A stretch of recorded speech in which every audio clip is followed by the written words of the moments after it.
So hello everyone, मैं रितेश कुमार और आप देख रहे हैं अपना पसंदीदा चैनल ज्ञान उदित क्लासेस। तो दोस्तों, आज के इस क्लास में बात करने वाले हैं क्लास 10th साइंस। इस साइंस का जो 3 टाइप होते हैं, साइंस के 3 प्रकार होते हैं, उसमें जो हमारा फिजिक्स वाला पोर्शन है उसका यह चैप्टर हमारा जो 1 चल रहा था, उस चैप्टर का यह लेक्चर नंबर 12 होने वाला है।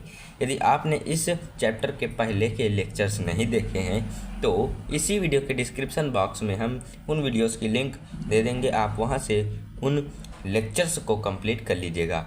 तो आज के इस लेक्चर में बात करेंगे अवतल लेंस द्वारा प्रतिबिंब का निर्माण। हमने इसके पहले वाली वीडियो में बात की थी कि उत्तल लेंस कैसे प्रतिबिंब बनाता है, और आज इस वीडियो में बात करेंगे अवतल लेंस कैसे प्रतिबिंब बनाता है। ठीक, और इन प्रतिबिंबों को आप अच्छे तरीके से समझिए क्योंकि यही एग्ज़ाम में पूछे जाते हैं, इन्हीं से बेस्ड हमारे न्यूमेरिकल आते हैं। तो आशा करते हैं आपको क्लास का ओवरव्यू अच्छे तरीके से क्लियर हो गया होगा। आइए अब हम स्टार्ट करते हैं अपनी क्लास को। तो देखिए, अवतल लेंस द्वारा प्रतिबिंब का निर्माण ये कैसे हम करेंगे इसके बारे में जानते हैं। इससे पहले हमने उत्तल लेंस के फॉर्मेशन जान लिए थे कि कैसे उत्तल लेंस प्रतिबिंब का निर्माण करता है, लेकिन जब बात आती है अवतल लेंस की तो थोड़ा सा आपको डर लगता है। ठीक, लेकिन उस डर को हम हटाने वाले हैं और ध्यान से देखना, आपको पूरा कंसेप्ट क्लियर होगा। देखिए, उत्तल लेंस में 6 स्थितियां थी, लेकिन अवतल लेंस में केवल और केवल 2 स्थितियां हैं। बस आप इतने से ही मन हल्का कर लीजिए कि केवल हमको इसमें 2 ही स्थितियां पढ़नी हैं। वो कौन कौन सी हैं? देखिए, पहली जो स्थिति है वो हमारी है जब वस्तु अनंत पर स्थित हो। जब वस्तु अनंत पर हो।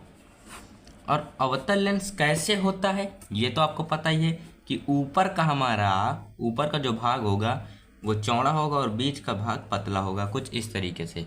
ठीक, और इसका एक मुख्य अक्ष होगा। ठीक, मुख्य अक्ष हम बना लेते हैं, ध्यान से देखिए।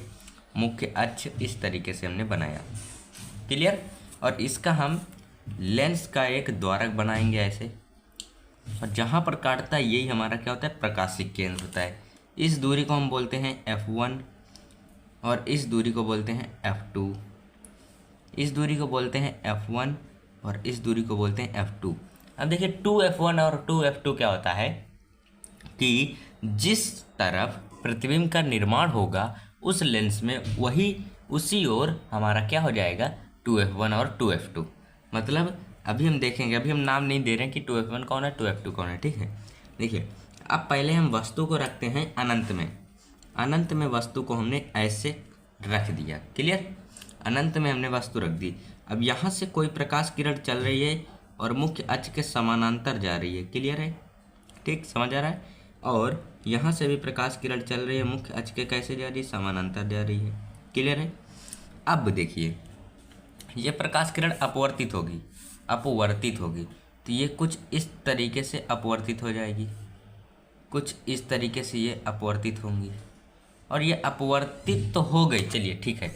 ये ऐसे आई और ऐसे अपवर्तित हो गई, लेकिन ये किस दिशा में अपवर्तित होगी ये आप ध्यान लीजिए कि इनको यदि हम आगे बढ़ाएंगे इन किरणों को तो F पर काटेंगी। देखिए, कुछ इस तरीके से यदि हम इन किरणों को आगे बढ़ाते हैं तो ये किरणें कहाँ पर काटेंगी, और ये वाली किरणें हम डैश डैश करके बनाएंगे, क्योंकि हम ये अपने आप से मिला रहे हैं। ये हुए जो लेंस में हुआ है वैसा नहीं है, ठीक है। ये हम अपने आप से मिला रहे हैं, काल्पनिक है ये हमारा। तो हमारा जो प्रतिबिंब बनेगा कैसा बनेगा, आभासी बनेगा। और कहाँ पर बनेगा, फोकस पर बनेगा। अब देखिए, प्रतिबिंब हमारा इस साइड बना है तो इसी साइड हमारा 2F1 और 2F2 होगा। इस साइड प्रतिबिंब नहीं बना है तो इस साइड हमारा F1 और F2 होगा, क्लियर। जिस तरफ हमारा प्रतिबिंब बनता है उसी ओर हमारा F2, F1 और 2F2 होता है, क्लियर। अब देखिए, इसमें इस स्थिति में जो प्रतिबिंब बना है उसकी हम प्रकृति देख लेते हैं। तो देखिए, जो प्रतिबिंब की स्थिति आएगी, प्रकृति आएगी, वो आएगी आभासी, क्योंकि ये जो प्रकाश किरणें हैं वास्तव में तो मिल नहीं रही, हमने इनको काल्पनिक रूप से मिलाया है। ठीक, तो जो भी आभासी प्रतिबिंब होता है वो सीधा बनता है, ठीक है, और वस्तु से बहुत छोटा बना है। वस्तु देखिए इतनी बड़ी है और प्रतिबिंब इतना छोटा सा है, ठीक है। लेंस के बाईं ओर है, लेंस ये है और इसके बाईं ओर है, ना कि दाईं ओर है। ठीक, तो ये सारी चीज़ें आपको लिखनी पड़ेंगी। तो आपको यह स्थिति क्लियर हो गई होगी बहुत अच्छे तरीके से। ठीक है, अब हम आते हैं अपनी दूसरी स्थिति के तरफ।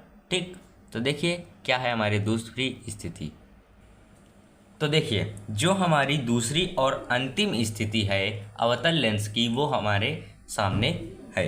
देखिए क्या है, जब वस्तु अनंत व प्रकाशिक केंद्र O, प्रकाशिक केंद्र को O से डिनोट करते हैं, के बीच हो, मतलब अनंत और प्रकाशिक केंद्र O के बीच हो। हम इसमें 2F1 बना लेते हैं और 2F2 बना लेते हैं और इधर F1 बनाएंगे, इतनी ही दूरी पर होना चाहिए। ठीक, और इधर F2 बनाएंगे। ठीक है, अब क्या है कि अनंत और प्रकाशिक केंद्र के मध्य हो, कहीं पर भी वस्तु रख दें, कहीं पर मतलब यहाँ से यहाँ तक के बीच में कहीं पर भी वस्तु रख दें, तब हमारा प्रतिबिंब कैसा बनेगा। चलिए हम प्रतिबिंब मतलब वस्तु को हम यहाँ पर रख देते हैं। ठीक है, इनके और इनके बीच रख दिया, तो ये एक प्रकाश किरण चलेगी मुख्य अक्ष के समानांतर, और कहाँ से जाएगी, ध्यान से देखिए हम जब इसको अपवर्तित करेंगे तो ये F से जाती हुई प्रतीत होगी। ये हमने कंसेप्ट पढ़ रखा है कि जब भी कोई प्रकाश किरण की लेंस के मुख्य अक्ष के समानांतर आती है तो वह प्रकाश किरण कहाँ से चली जाती है, फोकस से जाती है अथवा जाती हुई प्रतीत होती है। तो हमको तो अभी प्रतीत हो रही है। ठीक है, अब जो दूसरी प्रकाश किरण है वो हमारी ऑप्टिकल सेंटर से जाएगी, प्रकाशिक केंद्र से जाएगी। तो कुछ इस प्रकार से वह प्रकाश किरण चली जाएगी। क्लियर है, और इनको हम दर्शाएंगे कि यह प्रकाश किरण ऐसे आई और ऐसे अपवर्तित हो गई, यह प्रकाश किरण ऐसे आई और ऐसे ही निकल गई। ठीक, तो यहाँ पर हमारा जो ये मिड पॉइंट हमको मिल रहा है, मिड पॉइंट नहीं कह सकते, मतलब एक पॉइंट मिल रहा है, ये किरण और इस किरण के बीच का हमको एक पॉइंट मिला। तो जहाँ पर ये काटेगा वही हमारा क्या हो जाएगा, वही हमारा प्रतिबिंब हो जाएगा।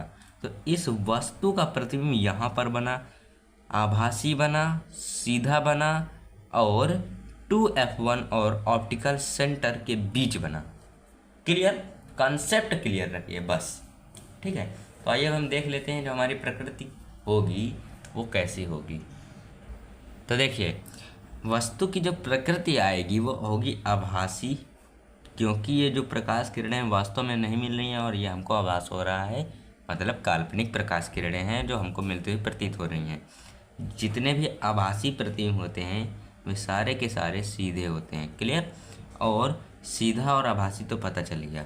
वस्तु इतनी बड़ी है, प्रतिबिंब इतना छोटा बन रहा है, मतलब वस्तु से प्रतिबिंब जो होगा छोटा बनेगा, और 2F1 और ऑप्टिकल केंद्र मतलब ऑप्टिकल सेंटर के बीच बनेगा।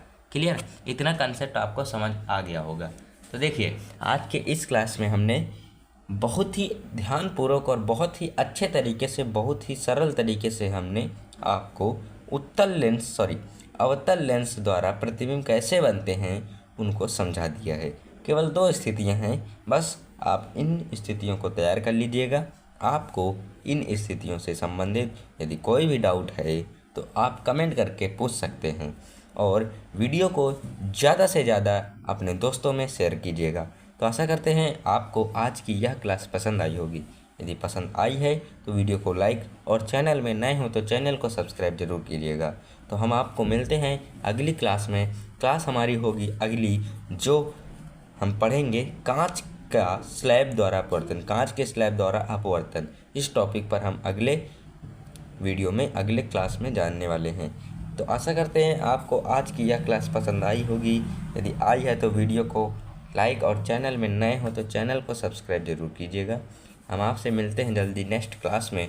तब तक के लिए बाय। जय हिंद, जय भारत।